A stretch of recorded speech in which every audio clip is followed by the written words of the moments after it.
Efesios capítulo 6, versículos del 1 al 4. Yo he llamado a este mensaje Familia en Cristo, continuando con nuestro tema familiar que iniciamos la semana pasada. Dice así: hijos, obedeced a vuestros padres, obedeced en el Señor a vuestros padres, porque esto es justo. Honra a tu padre y a tu madre, que es el primer mandamiento con promesa, para que te vaya bien y seas de larga vida sobre la tierra. Y vosotros, padres, no provoquéis a ira a vuestros hijos, sino criadlos en la disciplina y amonestación del Señor. Nosotros hemos estado ya revisando desde la semana pasada, como dijo nuestra hermana Paulina al inicio, cómo el evangelio es práctico.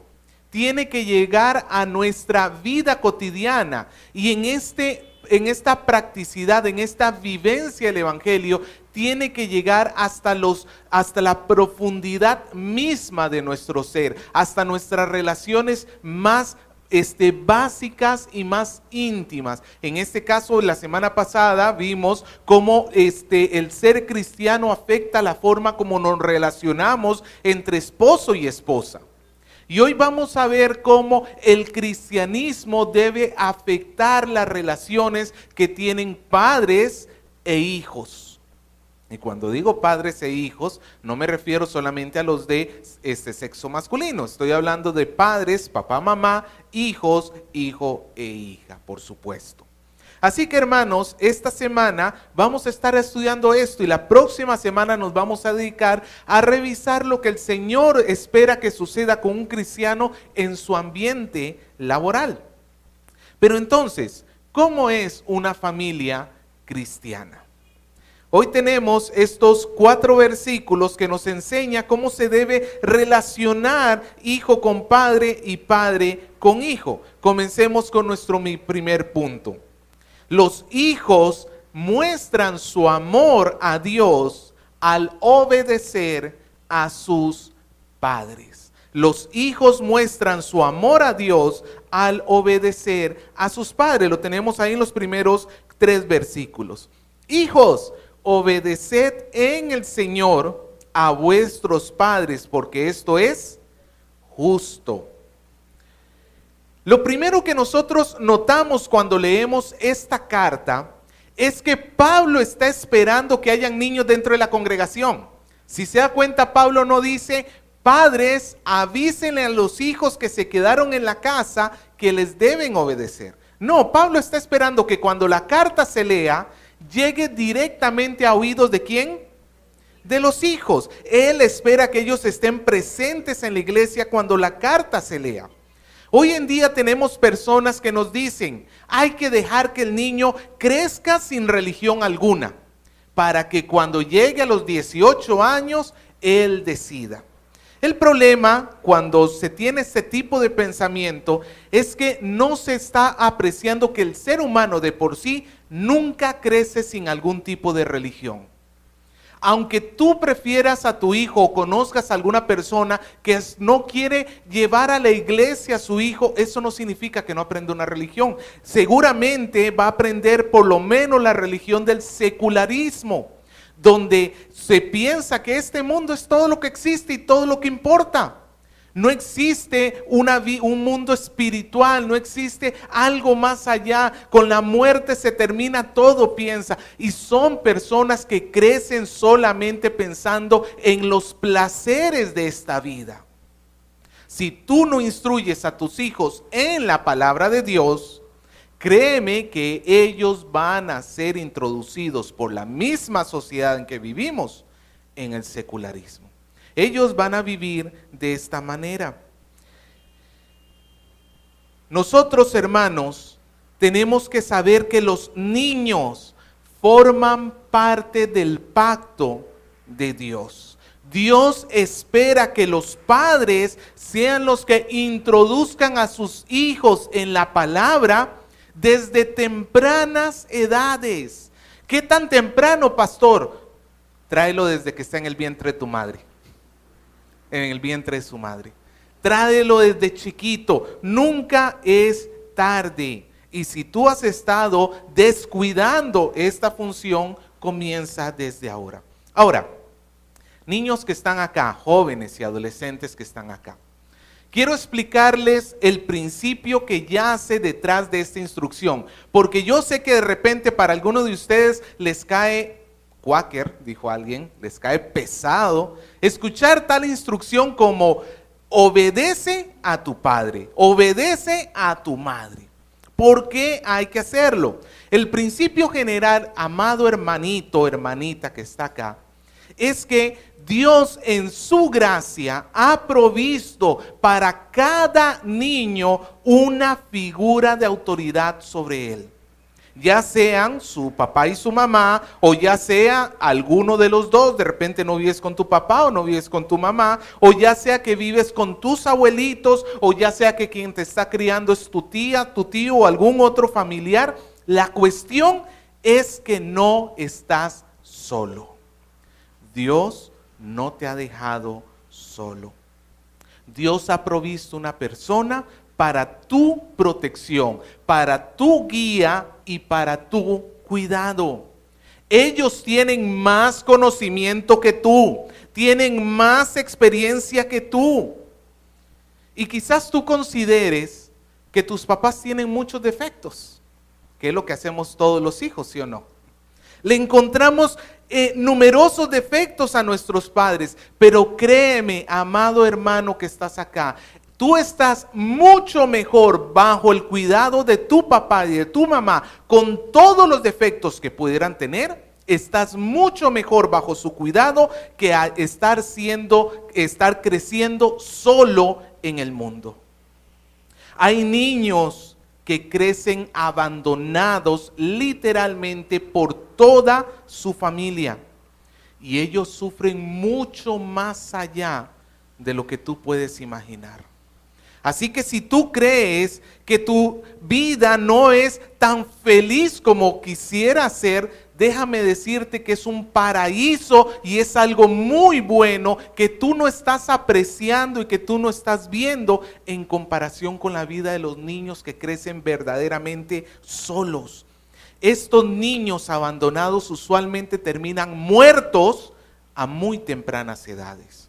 O terminan esclavos de vicios, o como el alcohol o como la droga, o terminan siendo explotados sexualmente. Algo que tú no pasas, algo que tú no vives, porque Dios ha tenido cuidado de ti al darte a tu papá y al darte a tu mamá. Así que, hijo, aprende a valorar a los padres, porque Dios te cuida a ti a través de ellos. ¿Cómo te cuida Dios? A través de tus padres. Así que, si los padres son los instrumentos de Dios para tu cuidado, es justo que se te pida que les obedezcas. Es justo. Tú le debes a ellos tu admiración, tú les debes tu gratitud, respeto y amor. Por tanto, tienes que asegurarte que en tu corazón haya un amor verdadero hacia tu Padre. Hijo que estás acá, tú tienes que aprender en tu tiempo de oración, pedirle a Dios que te ayude a amar y a obedecer a tus padres, porque tú, al igual que yo y al igual que todos los que estamos acá, tenemos una naturaleza caída y egoísta. El amor no forma parte de nuestra naturaleza en sí mismo. Es Dios el que nos da la capacidad de amar. Así que pídele a Dios que te ayude a amar a papá y a mamá, para que les puedas obedecer. Y es que la obediencia que Dios espera no es simplemente un acto externo, que se te mande a hacer algo y bueno, ya lo hiciste. Pero, ¿y tu corazón? Te pregunto algo, ¿cómo es tu corazón cuando tu papá, tu mamá te pide algo? Tiene que provenir tu acción de un corazón agradecido. Imagínate que tú estás en tu casa jugando estás en lo mejor del juego y como parece que a veces tienen radar los padres que detectan cuando uno más se está divirtiendo para justo mandarte a hacer algo. Imagínate que sucede eso. Tú estás en lo mejor y de repente se escucha tu nombre, anda a la bodega por un tarro de leche. Pregunto, ¿qué pensamientos tienes en tu corazón en ese momento? ¿Qué llena tu corazón? ¿Son quejas? ¿Terminas regañando a tu mamá por pedirte tal cosa? ¿Vas a regañadientas a la bodega o de plano decides no hacerle caso a tu mamá cuando te pide tal cosa? Déjame decirte que con un corazón de esa naturaleza, aunque tú vayas a la bodega y traigas el tarro de leche, no has cumplido lo que Dios te demanda acá. Porque Dios no quiere simplemente la obediencia externa. Dios lo que pide acá, mira lo que dice en el versículo 1, sí dice obedeced. Pero en el versículo 2, ¿cómo traduce o cómo se escribe la acción del niño hacia el padre? Honrar. Obedecer nos da la idea de que simplemente es, bueno, hago lo que me mandaron a hacer. Pero honrar implica que desde tu corazón tú tienes una actitud buena hacia tu papá o hacia tu mamá. Dios lo que te está pidiendo acá, amado hermano, es un cambio de tu corazón. De tal manera que tú puedas amar a tus padres. Entonces, lo que debes tener en tu corazón cuando tu mamá te pide que hagas tal cosa como ir a la bodega en medio de tu tiempo de juego, tú debes tener en tu corazón una disposición inmediata, un sentimiento de amor, de gratitud y de respeto. Eso es lo que Dios espera de ti.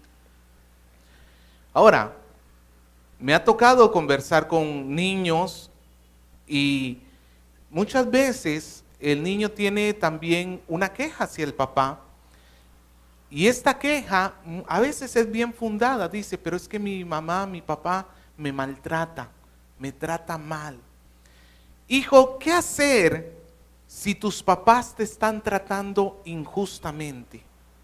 ¿Será que la solución es defender tus derechos gritando y alzando la voz y portándote rebeldemente contra tus padres? ¿Eso soluciona el problema en sí mismo? Eso no lo soluciona. De nada sirve que, aunque tus papás te estén tratando injustamente, de nada sirve la rebelión. Cuando cuando jugabas a los bomberos, cuando eras más niño y había un incendio, ¿con qué se apaga un incendio? Tú nunca ves a un bombero llegando con un lanzallamas. Si tú al maltrato que de repente tu papá te está haciendo, vas a aumentarle maltrato de tu parte, eso no soluciona nada. Es más, no importa lo que esté haciendo tu padre o tu madre, recuerda que nunca es tu derecho faltarles el respeto. Tú lo que tienes que hacer es no enojarte, conversar con ellos, tratar de conversar con ellos. Y si no te quieren hacer caso, ven a la iglesia, a un líder maduro, a nosotros como pastores, y habla con nosotros para que te podamos ayudar. Tú tienes formas de cómo solucionar este problema. Lo cierto es que nunca va a ser la rebeldía. Ahora, toma en cuenta que cuando Pablo escribió esto, estaban en los días del Imperio Romano. Y bajo el Imperio Romano, el poder del papá era absoluto. Hoy hablamos de los derechos de los niños. ¿Cuáles son los derechos de los niños? A un nombre, ¿qué más? A la vida, protección, estudios, y hay un montón de derechos que nosotros ya los damos por sentado que tienen los niños. En los días del Imperio Romano no era así. Un papá que quisiera por alguna razón que él se le antojara matar a su hijo, lo podía hacer. Y la ley lo respaldaba. Ahora tenemos entonces a Pablo pidiéndole a los niños de Éfeso que podían estar viviendo con papás tiranos de verdad. Si tú piensas que tu papá es un enojón, déjame decirte que es una blanca palomita comparado con los padres de esa época. Y Pablo les está diciendo que se sujeten, que la rebeldía nunca va a ser la solución. Ellos tienen que defender sus derechos, pero no a través de la violencia verbal, no a través de la rebeldía, porque esto nunca ha solucionado nada. Si tú sientes que tus padres están haciendo injusticias, nuevamente te digo, ven y busca ayuda. Pero no te rebeles contra ellos. Ahora, mira lo que dice el versículo 1. Hijos, obedeced en el Señor a vuestros padres. ¿Y cuál es la razón que se nos da? Porque es justo. Y en el versículo 2 y 3, ¿cuál es la razón para que el hijo honre a padre y a madre? Es un mandamiento. ¿Y qué característica tiene ese mandamiento? Hay una promesa de Dios de bendecir la obediencia. La obediencia hacia los padres se plantea en primer lugar como algo justo. Esto significa que es algo bueno, algo que es agradable delante de Dios. Todo lo contrario a la desobediencia. Si la obediencia es agradable a Dios, ¿cómo será la desobediencia? Pues desagradable a Dios. Si la obediencia es buena, la desobediencia será mala. Y esto no es propio del cristianismo, esto no es algo que la Biblia se inventó. Hay algo en el ADN de todos los hombres que a lo largo de los siglos, en todas las civilizaciones, siempre se ha pedido a los niños que aprendan a obedecer. ¿A quiénes? A sus mayores. Es algo que es justo universalmente hablando. Pero la segunda razón que tenemos para la obediencia es que Pablo trae a memoria los 10 mandamientos. Y el quinto mandamiento nos dice: honra a tu padre y a tu madre para que tus días se alarguen en la tierra que Jehová tu Dios te da, según Éxodo 20:12. Así que el mandamiento de Dios es que tú aprendas a obedecerle, porque esto es agradable al Señor. El Señor va a bendecir el esfuerzo de todo niño por tratar de sujetarse a su papá y a su mamá. Aparte de esto, una nación no puede crecer y no puede prosperar a menos de que los hijos aprendan a ser obedientes. ¿Por qué razón? Porque un hijo que no aprende a ser obediente a sus padres será un hombre que no va a ser obediente a sus autoridades, no va a ser obediente a la policía, no va a ser obediente al gobierno, no va a ser obediente ni siquiera a su empleador. Y por tanto va a traer ruina a la nación. Por eso es que es importante, hijo, créeme, tú que estás acá, el ser obediente te conviene, porque el ser obediente va a llevarte por un camino de menos dolor. Aprende a escuchar los consejos de tus padres. ¿Sabe? Si algo puedo estar seguro que todos los papás de acá pueden certificar conmigo, es que muchos de los sufrimientos de nuestra propia vida han venido después de una desobediencia a nuestros padres, ¿sí o no? Los momentos más duros, los momentos más sufridos que hemos tenido, usualmente vienen después de una desobediencia a papá y a mamá. Hijo, si tú estás acá y tú aprendes a escuchar la voz de tus papás, déjame decirte que vas a estar librando tu alma de mucho dolor, de mucho sufrimiento, si es que tú prestas atención a lo que tus papás te dicen. Vas a evitar caminos malos. Si tu papá es cristiano, es creyente, tu mamá es creyente, vas a poder, si escuchas su voz, vas a poder evitar en vicios como el alcohol y las drogas. Vas a aprender a cuidar tu vida sexual hasta el momento del matrimonio. Vas a poder disfrutar de esta vida mejor de lo que tus papás lo han podido disfrutar. Pero hay algo más importante aún detrás de esta instrucción que Pablo da a los niños.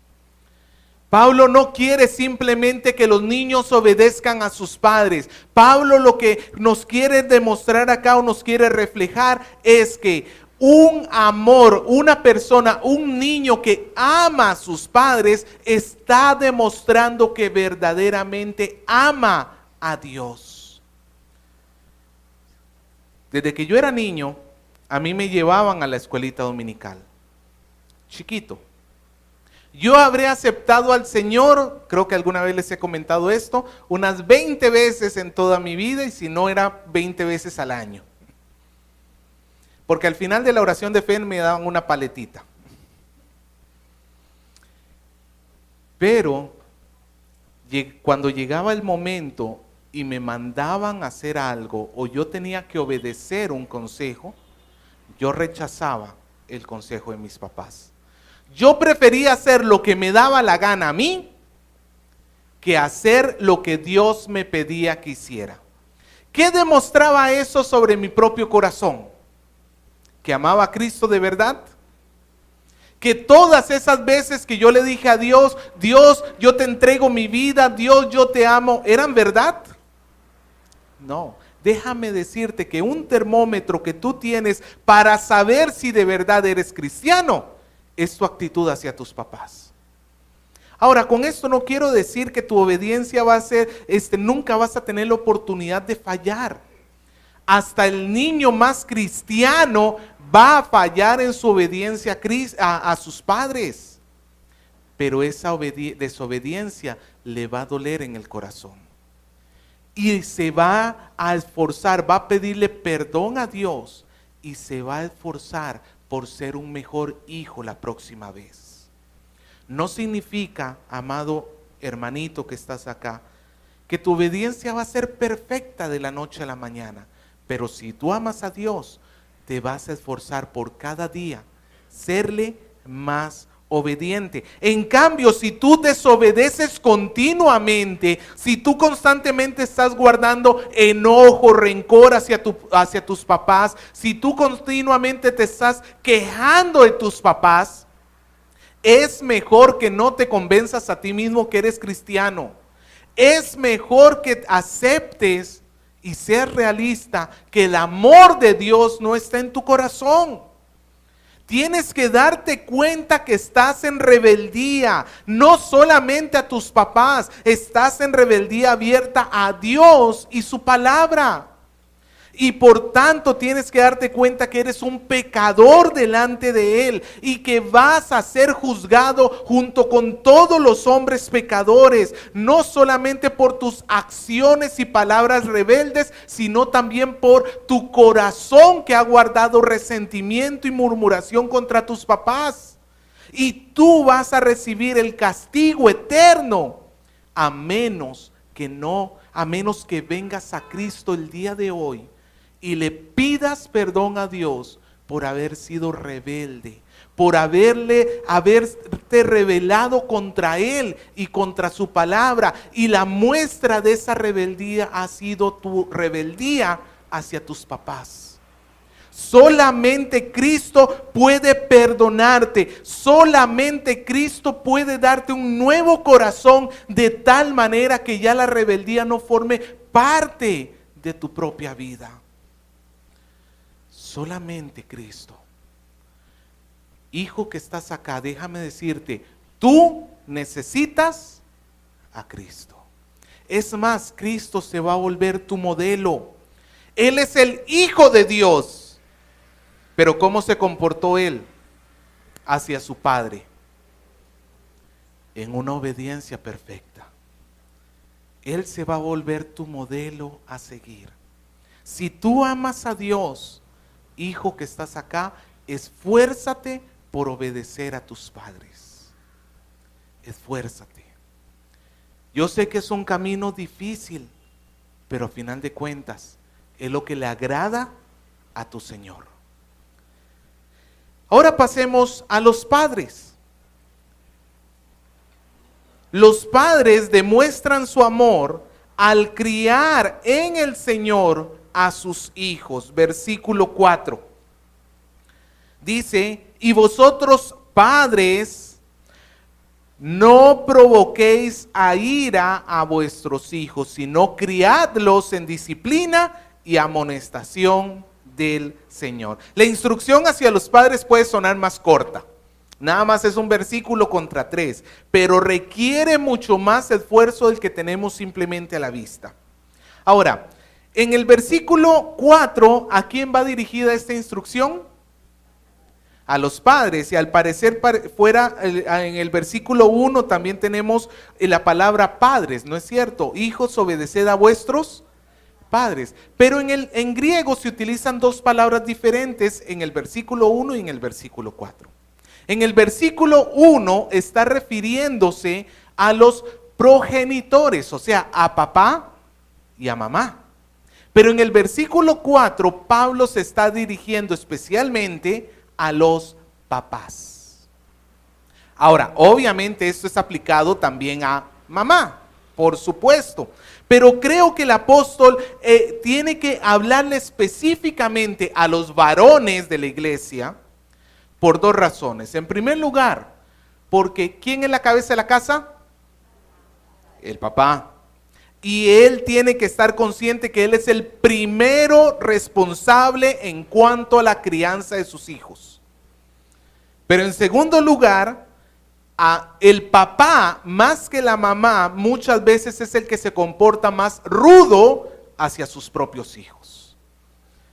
Entonces Pablo tiene que recordarle esto. Recordemos que estamos hablando también del Imperio Romano, donde los papás estaban acostumbrados a hacer lo que les daba la gana con sus hijos. Entonces Pablo les tiene que recordar y decir, no es así. Y Pablo da dos instrucciones a los papás, que las podemos dividir en una instrucción negativa y una instrucción positiva. Negativa en cuanto a cosas que hay que dejar de hacer y positiva en cuanto a cosas que hay que hacer. En primer lugar, ¿qué tienen que dejar de hacer los padres? Según el versículo 4. Tienen que dejar de provocarlos a ira. Y en segundo lugar, ¿qué es lo que sí tienen que hacer? Criadlos en la disciplina y amonestación del Señor. Vamos a ver qué involucra cada uno. El primero es entonces, no provoquéis a ira. Primero hablemos, antes de hablar lo que sí significa, hablemos lo que no significa, porque este es un caso típico. El hijo está portándose mal, está malcriado. Entonces el papá lo castiga y le quita el celular. No vas a tocar celular durante una semana.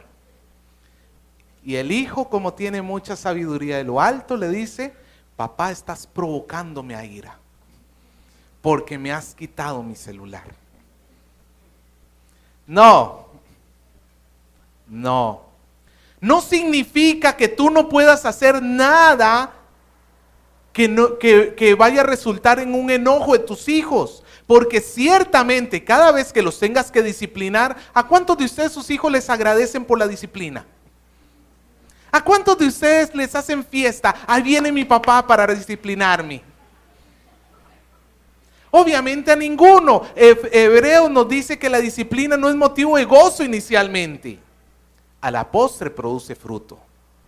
Pero a nadie le gusta que lo disciplinen. Si tú vas a pensar que tienes que andar complaciendo a tu hijo en todas las cosas para cumplir este mandamiento, estás equivocadísimo. No, al contrario, como vamos a ver en un momento, el darles demasiado es provocarlos a ira. El complacerlos en todo es provocarlos a ira. Entonces, ¿qué es provocar a ira? Quiero leerles el pasaje paralelo de este mandato a los padres que está en Colosenses capítulo 3 versículo 21.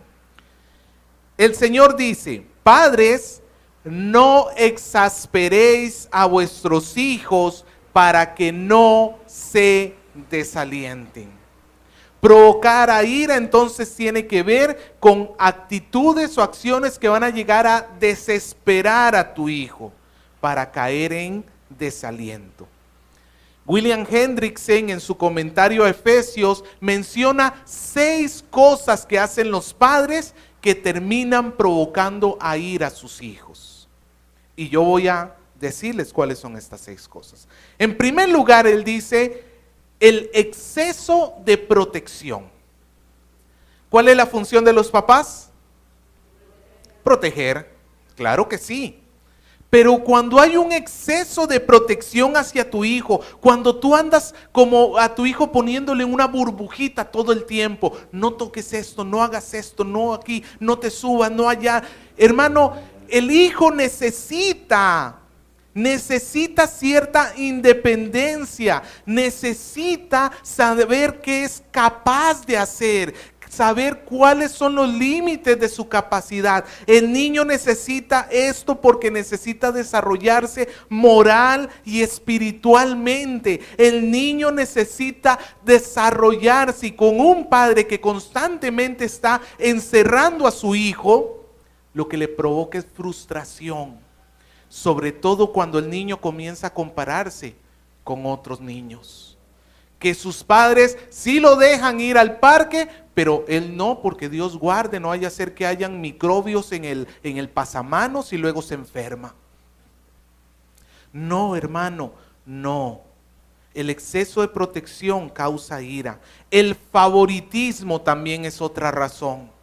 Cuando un padre favorece a un hijo por sobre el otro de manera injusta, esto termina provocando ira y resentimiento en su corazón.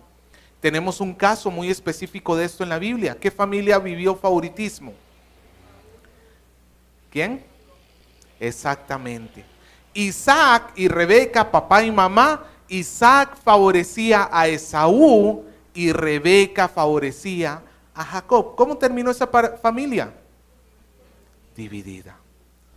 Papá, no tienes derecho a favorecer a tus hijos. Si castigas a uno por una mentira, ¿cómo tienes que hacer el otro por la mentira?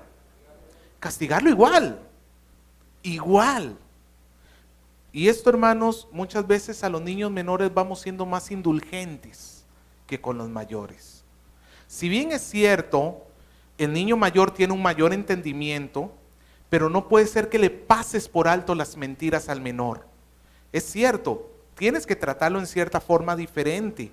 Su entendimiento es más pequeño, pero no puedes pasar por alto sus faltas. Tercero, el desaliento. Cuando el padre no quiere apoyar a su hijo en el desarrollo de sus habilidades o de sus sueños, sino que constantemente le está diciendo: tú no eres capaz, tú no eres capaz de hacerlo. Hace unos días estaba viendo una película, no sé si usted la ha visto, Mi villano favorito. Y es triste la situación de ese villano, porque él trata de agradarle a la mamá en lo que hace, y la mamá constantemente le está dando palabras de desprecio. Mamá, quiero ser astronauta. No, hijo, ya no mandan monos al espacio, le dice. Y yo sé que usted como padre no llega a tal insulto, pero cuando nuestros hijos necesitan ánimo y aliento, no le reviente la burbuja. Es cierto, yo sé que hay hijos que son soñadores y en un segundo ya andan por Marte, pero tienes que tener cuidado, porque eso es un potencial, no es un obstáculo en la vida de tu hijo. Tienes que ser sabio para no desalentarlo. En siguiente lugar, No reconocer su individualidad. Esto sobre todo sucede cuando hay más de un hijo en la casa y un padre quiere que un hijo sea la copia del otro. Y usualmente esto pasa entre mayor y menor. Es que tu hermano sacaba 20 y tú a cochinos 17 llegas. No, hermano, tienes que saber que cada uno de tus hijos es único, independiente. Él no necesariamente va a tener la profesión que tú quieres. Hoy en día ya se ve menos, pero antiguamente, si el papá era abogado, ¿cómo era el hijo? No se le reconocía al hijo su individualidad. No, él es único. Otra forma de provocarlo a ira es con el maltrato físico y emocional o verbal. Papás que abusan de su autoridad y comienzan a hablar palabras fuertes, insultos a sus hijos. Tú eres un inútil, eres un torpe, eres tonto, no sirves para nada. Eso, papá, es terriblemente dañino en el corazón de tu hijo. Y quizás tú me digas, pero mi papá me trató así. Pero la palabra de Dios dice, no exasperéis a vuestros hijos, no los provoquéis a ira. ¿Quién es mayor en tu corazón? ¿Tú, tu papá o la palabra? Cambia entonces conforme a la palabra. Y yo quiero agregar 2 maneras más cómo se provoca a ira a un hijo. El papá provoca a ira a un hijo con el perfeccionismo. Nada de lo que haga el hijo le es suficiente al papá. Siempre le va a encontrar defectos. El otro día estaba aquí a la espalda paseando a Perry y había un par de padres jugando con sus hijos en la canchita y todo lo que hacía un hijo, uno de ellos, el papá todo le recriminaba. El pase no se hace así, tienes que correr para allá, ¿por qué no hiciste esto? ¿Por qué no hiciste lo otro? Hermano, yo estuve ahí 10 minutos y si lo estaba entrenando era una pésima forma de entrenarlo.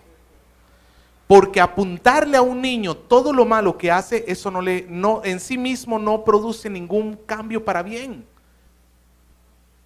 A un niño no solamente hay que decirle lo que hizo mal, hay que señalarle lo que hizo bien. Si tu hijo le cuesta una materia, pero pasó de un 11 a un 12, pero por lo menos felicítalo. Claro, yo sé que no es para reventarle bombos y platillos como si hubiera traído un 20. Pero por lo menos dile, hijo, valoro que hayas mejorado. Y podemos seguir mejorando. Que tu hijo sienta que no tienes que ser, que él no tiene que ser perfecto para recién agradarte. Y finalmente también agrego la hipocresía. Cuando el niño ve que su papá lo manda a hacer algo que él no quiere hacer. O cuando el niño ve que que el papá le pide no hacer algo que él sí hace. Hijo, no se miente. Y te llegan a cobrar, anda, dile que no estoy. Ayuda a tu mamá en las quehaceres de la casa, pero llega el papá, se tira a ver el partido, no hace nada. Eso es provocar a ira, porque el corazón del niño, ¿cuál va a ser su conclusión? ¿Por qué mi papá sí, por qué yo no? Eso es injusto. Posiblemente tú has sufrido este tipo de cosas cuando eras niño y te criaron de esa manera y tú pensabas que esa era la forma de criar, pero la palabra de Dios nos dice que nosotros tenemos que aprender a ser sabios con nuestros hijos. Los padres creyentes deben poner todo su empeño en cambiar estos patrones de conducta, porque son pecado. Estos patrones de conducta no provienen de una conducta amorosa, no se desprenden del amor, vienen del egoísmo. Así que tienes que dejar de hacer estas cosas, pero dejar de hacer esto nada más es el 50% de tu trabajo. ¿Cuál era el resto de la instrucción? No los provoquéis a ira, sino criadlos en la disciplina y amonestación del Señor. ¿Qué es criar a un hijo? En español, la palabra criar ha perdido la carga emocional que sí tiene en griego. Por ejemplo, yo puedo decir que crío a un hijo y crío pollos con la misma palabra. Y no significa que amo igual a mis hijos que a los pollos. La palabra en griego que se utiliza para criar acá implica una carga emocional, una crianza en amor. Literalmente se puede traducir como acariciar. Es como si Pablo estuviera diciendo: padres, no exasperen a sus hijos, pero acarícienlos con disciplina y con amonestación. Claro, acariciar no significa alcahuetear todas sus faltas, pero sí involucra que va a haber amor. Nuevamente, recordemos a los hombres romanos cómo eran con sus hijos. Criar implica que tú vas a proveer para tus hijos el alimento físico, el sustento emocional y espiritual. Vas a, como dijo Calvino, vas a apreciarlos tiernamente, de tal manera que la ira es reemplazada por el amor. Cuidar, entonces, es algo que se tiene que hacer con mucho amor. No se puede criar sin amor. Y tú tienes que aprender bien a criar a tus hijos, porque ¿de quién son tus hijos? Son de Dios, no son tuyos. Dios te los ha dado a tu cuidado durante un tiempo, pero todas las almas le pertenecen a Él. Y Dios es cuidadoso de los suyos. Entonces, criar involucra proveer al niño educación, sustento, amor y disciplina, instrucción para la vida y conocimiento de Dios. Ahora, para criar correctamente, Pablo nos dice los dos ingredientes necesarios. La crianza tiene que tener disciplina y tiene que tener amonestación. ¿Qué significan estas dos palabras? La disciplina está relacionada con un sistema de crianza basado en recompensas y castigos. Eso es lo que se nos dice acá. El niño tiene que ser premiado por su buen comportamiento cuando es adecuado y tiene que ser castigado cuando sobrepasa los límites. Premio y castigo. No significa los premios andarle comprando de todo al niño. Un premio puede ser lo hiciste muy bien, te felicito, así se hace, bien hecho. Eso es un gran premio para un niño. Un castigo no necesariamente va a ser un golpe físico. Es más, el golpe físico deberías reservarlo como la pena capital de tu casa. Solamente reservado para los peores de los pecados de tus hijos y cuando está en las peores de las circunstancias. Hay muchas otras formas de castigar que no involucran golpe físico.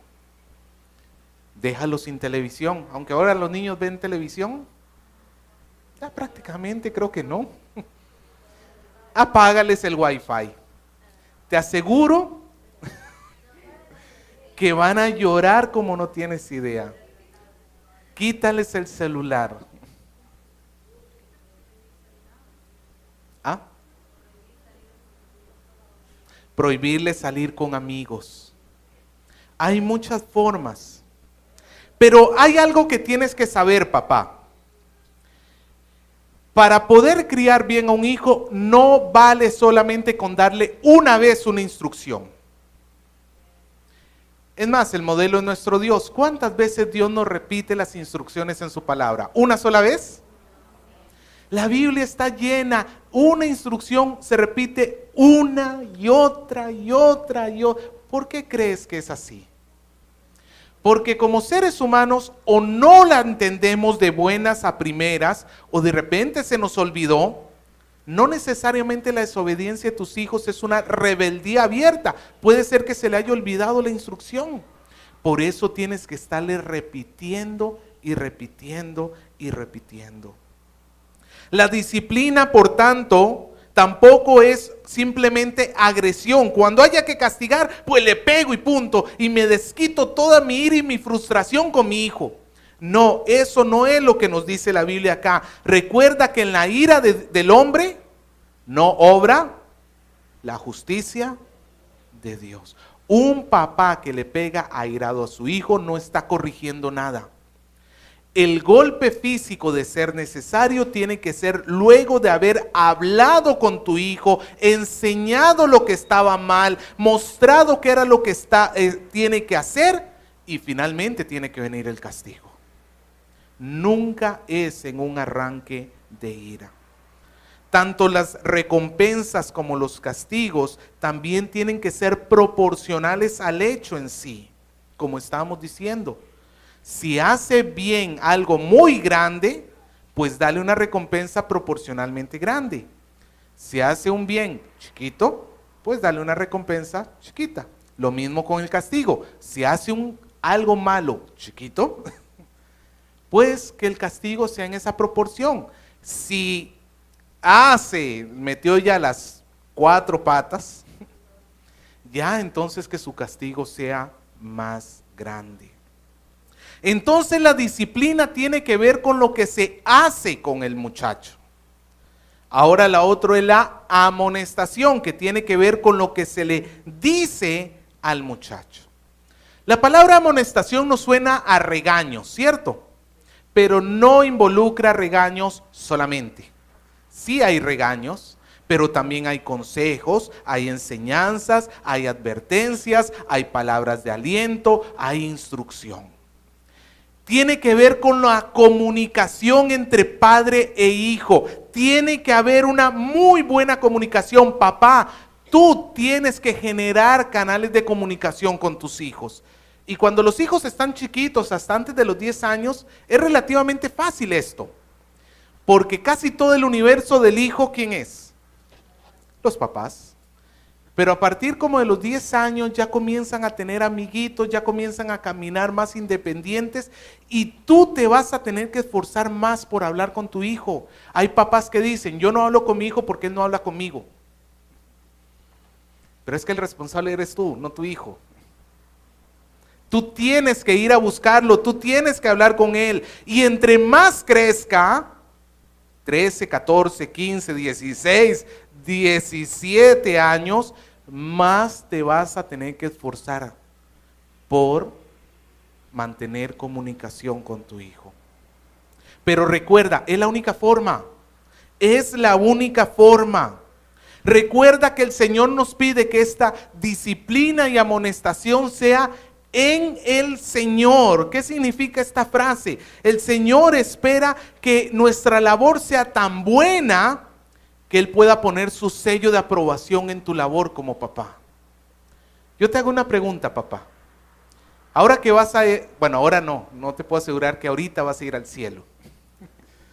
En el momento que vayas al cielo y el Señor vea o el Señor te llame para que hablen al respecto de tu forma de criar, el Señor le pondrá su sello de garantía, de aprobación, su sello de satisfacción a tu labor, o hay cosas que mejorar. Si hay cosas que mejorar, ¿qué esperas? Y quizás tú me dices, pastor, pero ya se me pasó el tiempo, mis hijos ya crecieron, tienes nietos. Aparte de eso, que también la expresión en el Señor implica que el padre no se debe olvidar nunca que el objetivo de su crianza es llevar a sus hijos hacia el Señor. O sea, ¿para qué Dios te ha dado hijos? ¿Para que los hagas millonarios? ¿Para que les des una profesión, educación?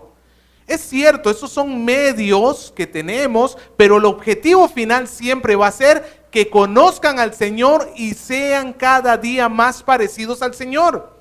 Así tus hijos estén grandes y hayan salido de tu crianza en sí mismo, pero siempre puedes hacer una parte para llevarlos hacia Cristo. Haz eso, haz eso. Finalmente quiero terminar con esto para los papás. Papá, mamá, no es ni el gobierno, no es ni la escuela, no es ni la iglesia los principales responsables de la educación de tus hijos. Tus hijos van a ser criados principalmente por ti.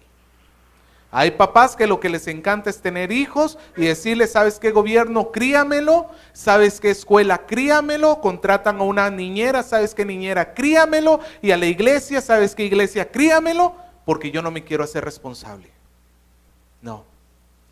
Es cierto, el gobierno, la escuela, la iglesia va a jugar un papel en la crianza de tus hijos, pero nosotros no somos los principales responsables.